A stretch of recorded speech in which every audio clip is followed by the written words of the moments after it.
रहे। जब आदिवासियों की जिंदगी का सौदा हो रहा था, ये लोग चुप कैसे थे?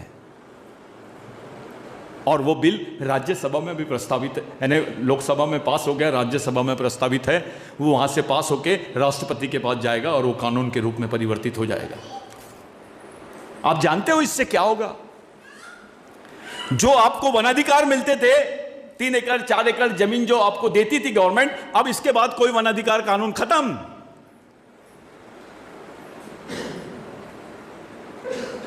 सीएफआर खत्म। सीएफआर का मतलब होता है कम्युनिटी फॉरेस्ट राइट्स, यानी सामुदायिक वन अधिकार, सामाजिक वन अधिकार। ये नाम की जो संकल्पना तुम्हारे सामने थी कि आदिवासियों को इस देश की जमीनें दी जानी चाहिए क्योंकि मूलतः वो इस जमीन के मालिक है, जो प्रस्ताव है था तुम्हारे कानूनों में, उस प्रस्ताव को इन्होंने खत्म कर दिया। अपने लोग 5वीं अनुसूची का झंडा लेके नाच रहे हैं।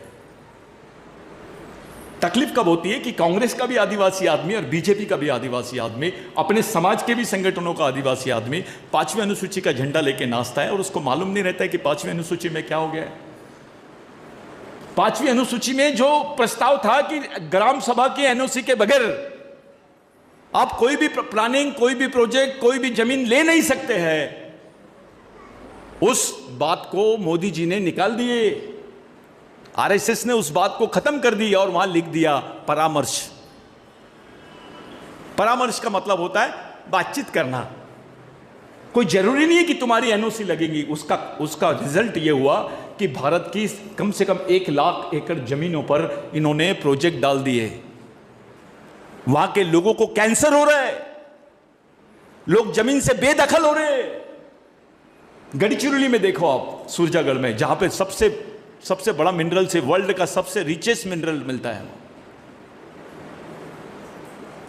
वो अब मध्य प्रदेश में लूटेंगे। ये कोयला खदान के नाम पे, जमीनों के नाम पर, पानी के नाम पर मध्य प्रदेश में भी पूरे प्रोजेक्ट्स लगने वाले हैं।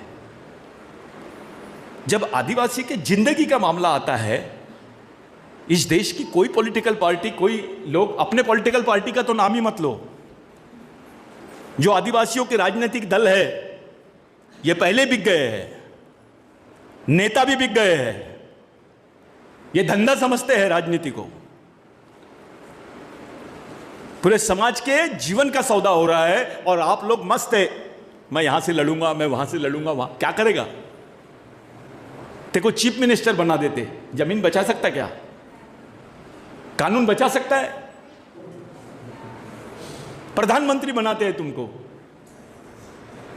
अरे कितनी बड़ी बात है कि देश की राष्ट्रपति आदिवासी और उसके हाथों से ये बड़े बड़े बिल लिया ने। तुम्हारे जीवन का सबसे बड़ा, आदिवासी अधिकारों का सबसे बड़ा जो फैसला है, उसको खत्म करने का फैसले पे साइन करेंगे इस देश की आदिवासी राष्ट्रपति।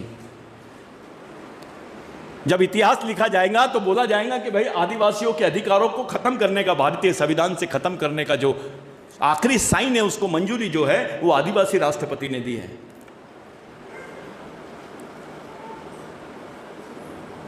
अभी मणिपुर में इसी प्रदेश की महिला है, वहां पर राज्यपाल अनुसुईया बाई उइके, और राष्ट्रपति भी अपनी है। क्या हो गया?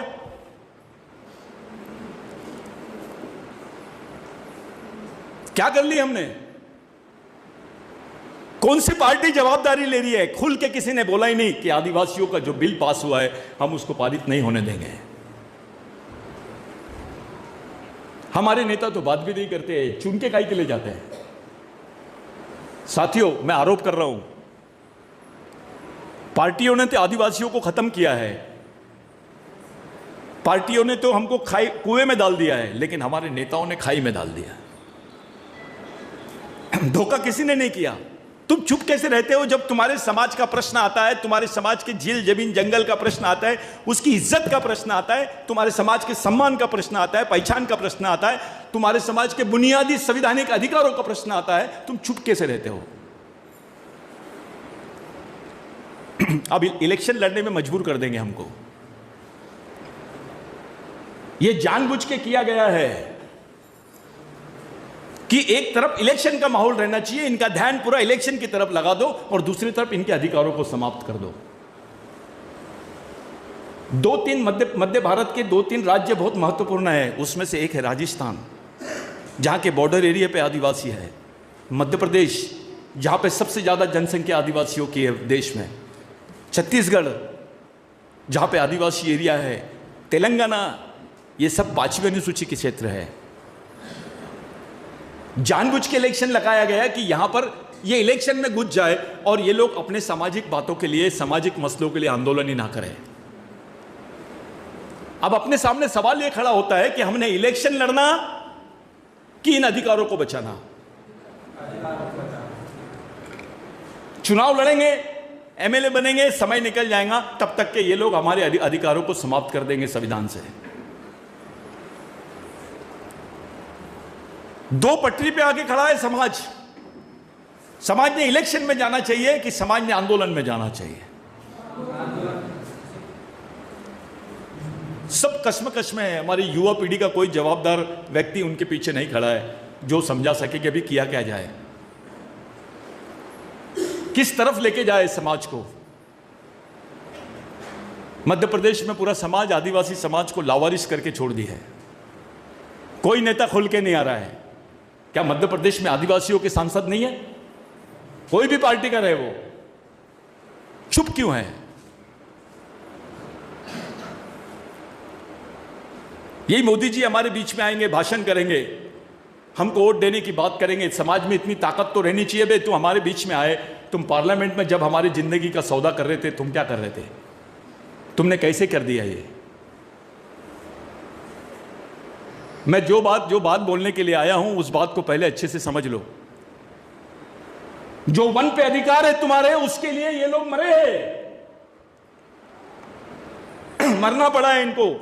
बिरसा मुंडा को, टंट्या भील को, शंकर शाह, रघुनाथ शाह को, आवंती बाई को, दुर्गावती को, तिलका मांझी को, गुंडाधुर को, बाबूराव शर्मा के को, राघोजी भांगरे को, रेंगा कुरकू को, जो हमारे जितने शहीद हैं, इनको मरना पड़ा तब जाके हमको वन के अधिकार मिले, जमीन के अधिकार मिले। ये जमीनों के अधिकारों के लिए उनको क्या करना पड़ा? आज जमीन के अधिकार उनके मरने के बाद जो हमको मिले, वो आज समाप्त हो रहे। हमको क्या करना पड़ेगा?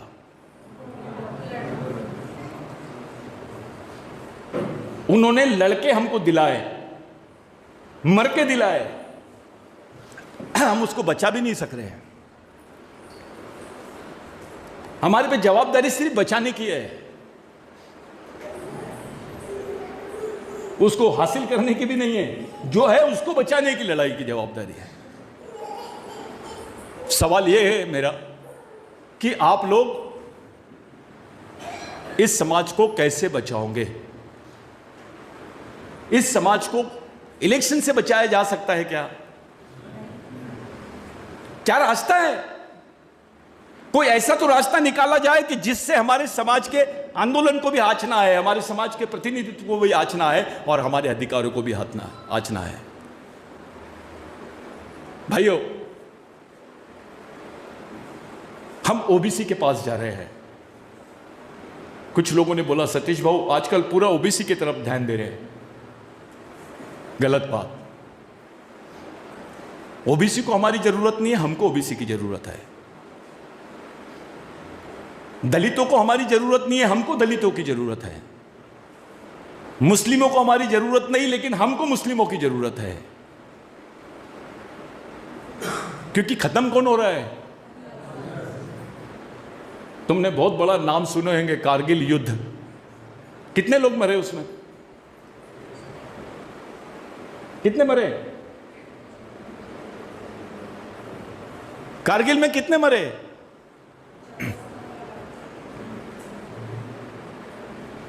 कितने लोग मरे कारगिल में? जितने लोग कारगिल में नहीं मरे, उससे ज्यादा लोग आदिवासी क्षेत्र में मारे गए हैं। और मणिपुर की घटना, ये टाइटल है, सिर्फ एक न्यूज रील है। मैं आपसे पूछता हूं, कल मणिपुर की घटना की पुनरावृत्ति मध्य प्रदेश में होंगी, तुम क्या करोगे? चलो छोड़ दो बात। क्या तैयारी है तुम्हारी? कौन सा संगठन है?